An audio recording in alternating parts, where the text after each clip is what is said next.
Ladies and gentlemen, you are watching another episode of Eric Lima Shenanigans in 1977. It's Friday night, and you know what that means. It's time for the SmackDown Event Center Wrestling Report. And now, here's your host of the Event Center Wrestling Reports of SmackDown, now a 3-hour show on the USA Network, Mr. Eric M. Lima. Thank you very much, Mr. Announcer, sir. Well, hello there, everyone. Welcome to yet another episode of Eric Lima Shenanigans in 1977. Episode 2060, and we just got done not too long ago with not only the SmackDown, also joining some of my friends on Chillin' with Jordy. Check out the Jordy James Man's Legit channel, and check out the episodes. Pretty funny, entertaining, and we had a lot of fun. And, despite the fact what happened to me on the Bullseye Bonus Island on the last video, it's a decent way to start off my vacation, though, as far as, enjoying some of my friends and talking to some of my friends on there, online. It's really cool. SmackDown, this is the final SmackDown before the Elimination Chamber, and the lovely Trish Stratus, WWE Hall of Famer, and Toronto native, came out to address her hometown crowd, and introduced the lovely Tiffany Stratton, the WWE Undisputed WWE Women's Champion.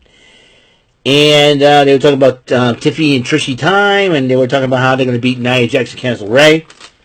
And then Chelsea Green, the United States Women's Champion, the Women's United States Champion Piper Niven, who was dressed as a Mountie, interrupt Trish and Tiffany, and Tiffany Stratton challenges her to a matchup, and Tiffany Stratton challenges Chelsea Green to a matchup.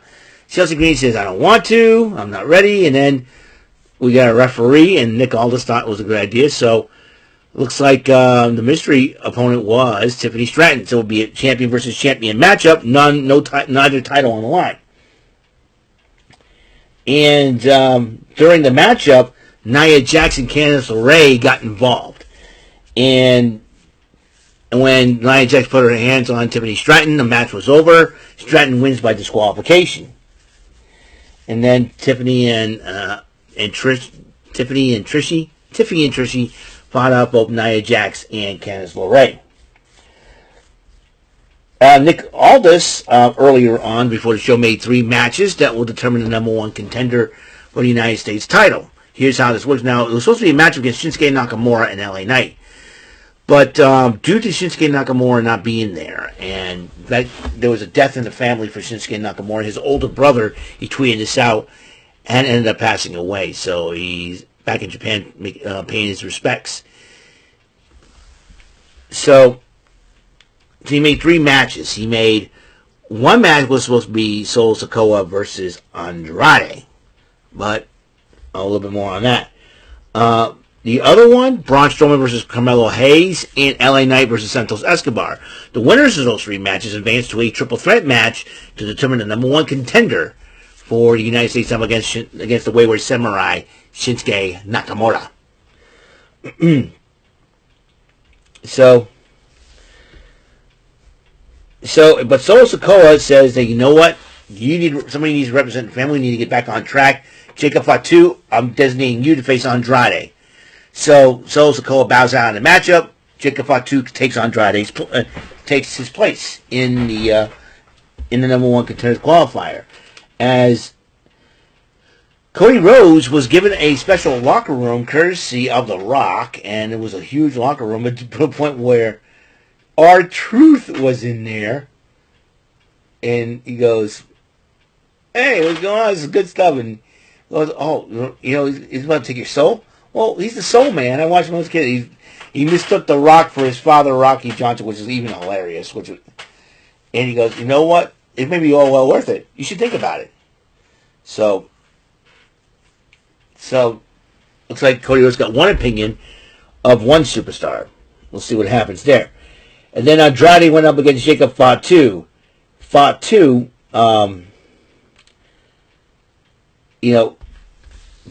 ended up winning the matchup.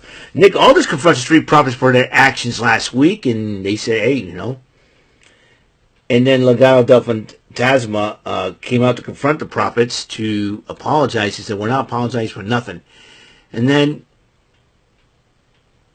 And then Santos is how you feel? Okay. And then Nick Aldis says, yeah, you got your matches. I'll put Los Garza against Street Profits, but you got your match against LA Knight. You better get ready for it. And they said, fine. Whatever. Then Los Garza was supposed to get the Street Profits, and as Street Profits enter, DIY ended up attacking the Street Profits before their matchup, and therefore there was no match, no contest in this matchup. And then as they were beating down Street Profits and Los Garza, here comes Pretty Deadly, and then the Motor City Machine Guns all got involved, and all these teams were brawling. You know, if I were the general manager, I'd say, you know what, that's it. I should keep the Elimination Chamber up for a 6-team match. You know, DIY the champions. You got Street Profits, Los Garza, Motor City Machine Guns, and Pretty Deadly. Five teams, if you think about it. You know, 5 teams. So I would say either have a tag team turmoil matchup or a 5-pack challenge elimination style for the WWE Tag Team Championship. If I were Nick Aldis, I would have done something like that to solve the problem. Because Nick's probably going to know this ain't getting anywhere. Then security finally decided to break it up after a while. Drew McIntyre was talking to Cody Rhodes about what decision that Cody's going to make and for tomorrow night. Also, you know, he gave his 2 cents on it. And then McIntyre ends up coming to the ring to address John Cena and starts calling Cena out, hypocrite, bada, and all that. Damian Priest comes out and he says he's sick and tired of him complaining, do something about it, and he's about to interrupt. He's about to come out, and then all of a sudden, Seth Rollins, who looks like if he was a genie that raided Elmo's closet, for goodness sake, or if he was a genie shaving Elmo's back or something like that. I don't know why.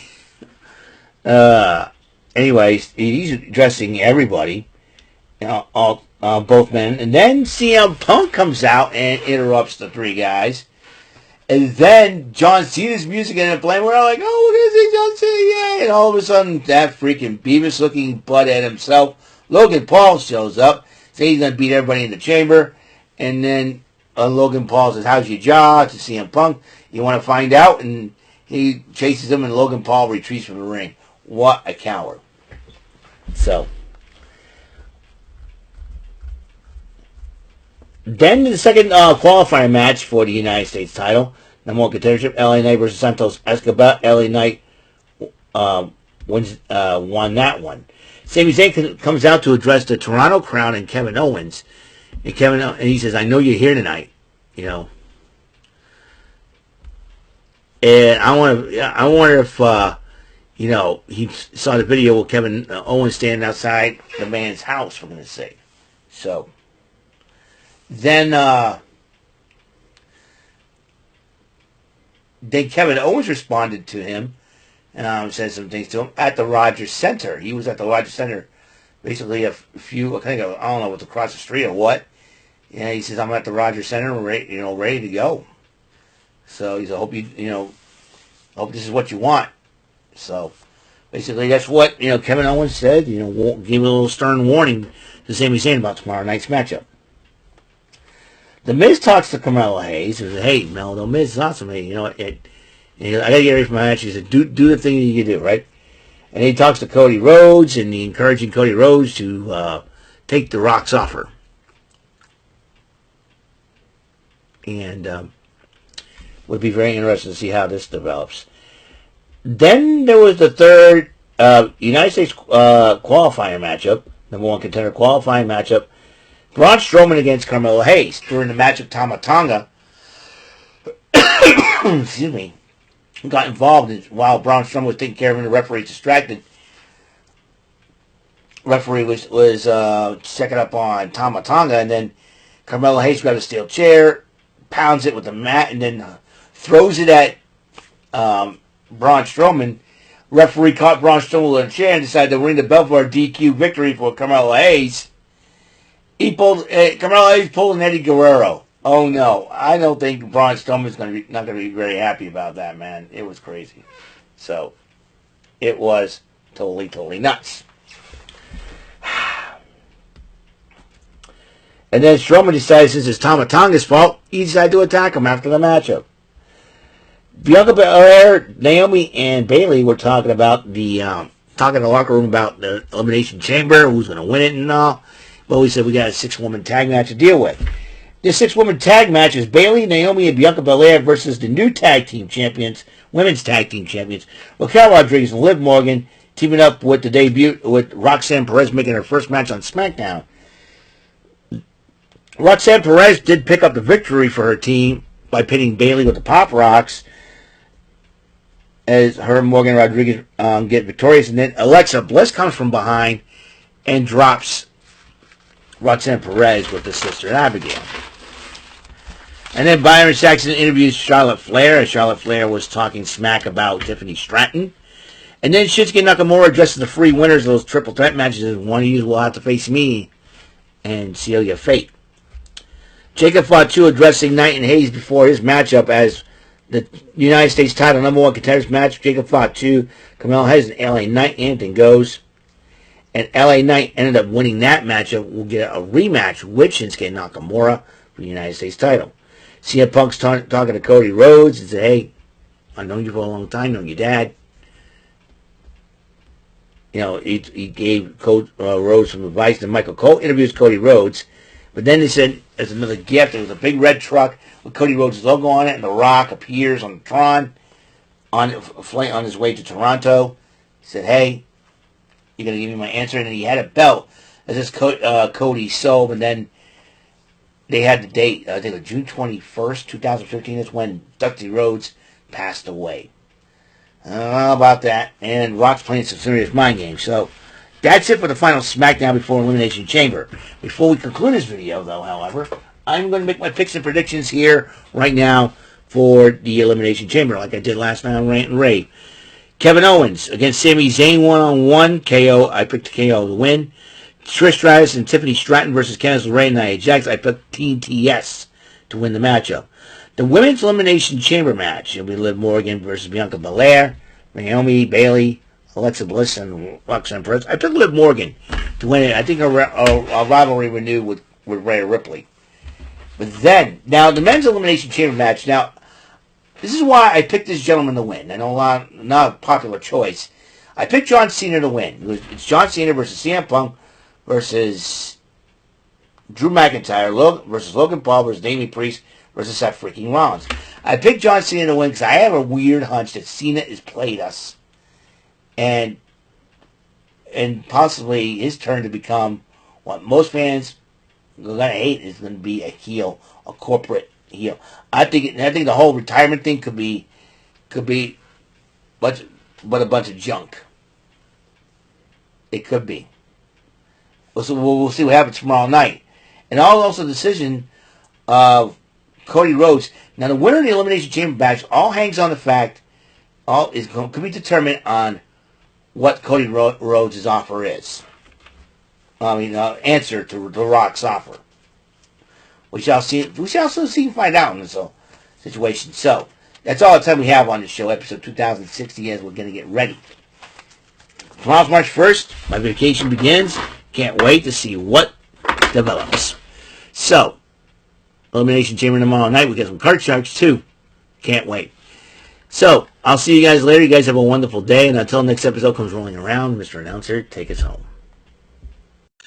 That is all for today's episode. This is your announcer speaking for Eric Lima Shenanigans of 1977. A Big Beefy E, doing for Bob Saget Productions, and in association with a Raven Bofa Telepictures and Distribution. Thank you for watching today's episode. Tune in next time for another episode of Eric Lima Shenanigans of 1977. Goodbye for now.